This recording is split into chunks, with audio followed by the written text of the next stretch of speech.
Last weekend, the aviation industry was rocked by an incident that involved a United Airlines Boeing 777 that seemingly left pieces of the aircraft falling from the skies.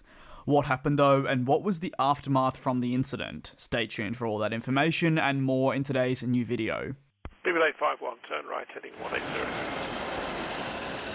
14 Papa, turn right 245, report localizer established 27.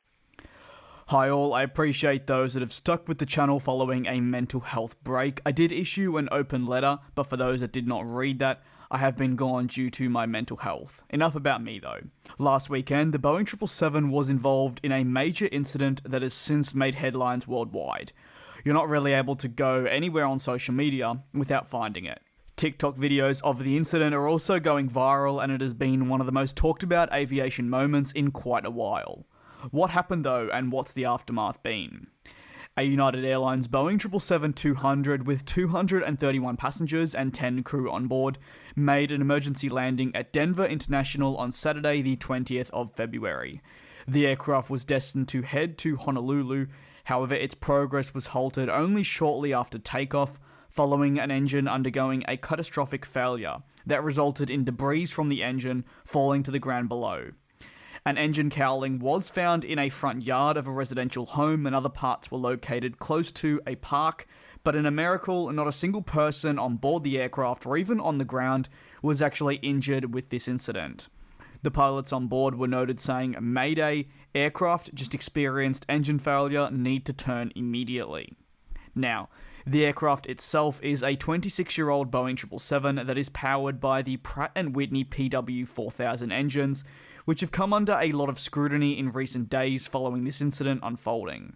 Thorough inspections have now been taken out on the PW4000 engines, as this is not the first time the engine powering the 777 has come under heavy scrutiny.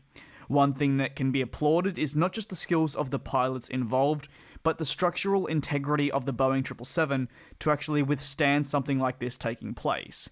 Had the cowling blown any other way, the damage could have been catastrophic to the aircraft's fuselage and the aircraft overall.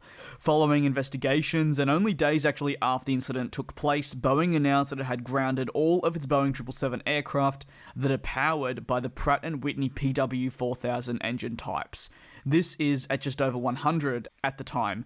The company noted that a total of 69 of the aircraft were in service, meanwhile a total of 59 of the aircraft were in storage at the time that they grounded all those aircraft.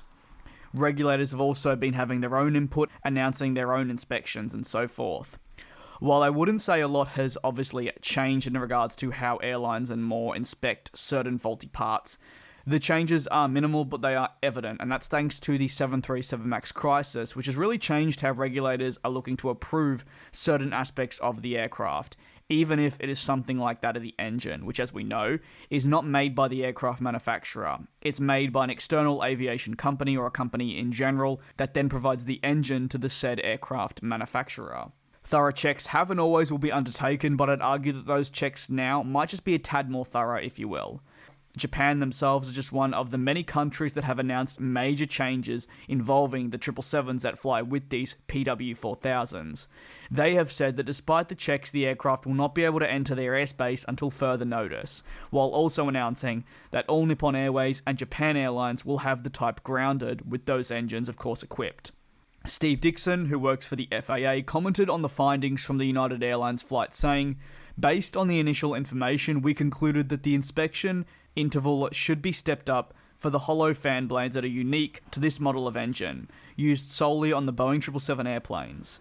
Engines aren't supposed to have failures, and they're quite a rare occurrence when they happen.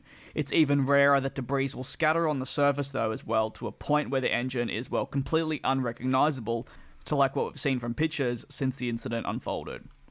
You might be asking though just how widespread the issue is. Well, there's been about 1,600 Boeing 777s that have been delivered. It's been determined that less than 10% of those, a total of 128, have the PW4000s attached. While it could be far worse, at the very least it is a small percentage.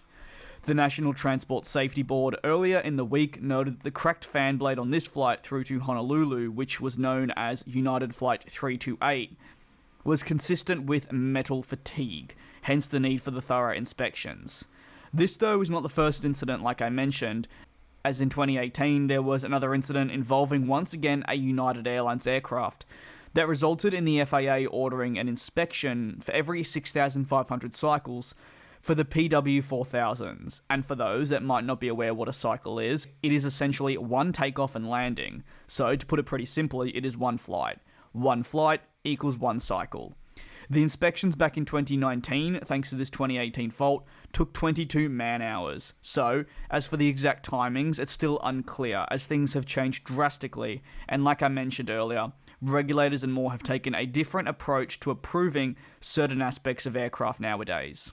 With that being said, as time goes on, we'll learn more and more about the incident and the ramifications that it will be having on the engine and aircraft. Until then, I apologise for not being as active here on the channel and covering this sooner, as a lot of people requested. However, with my mental health being at such a low, it simply wasn't possible to do so. What are your thoughts, though, on the incident that unfolded without causing too much speculation in the comments below? Feel free to let me know, and as always, thank you very much for tuning into this video if you are still watching me. I will see you all next time.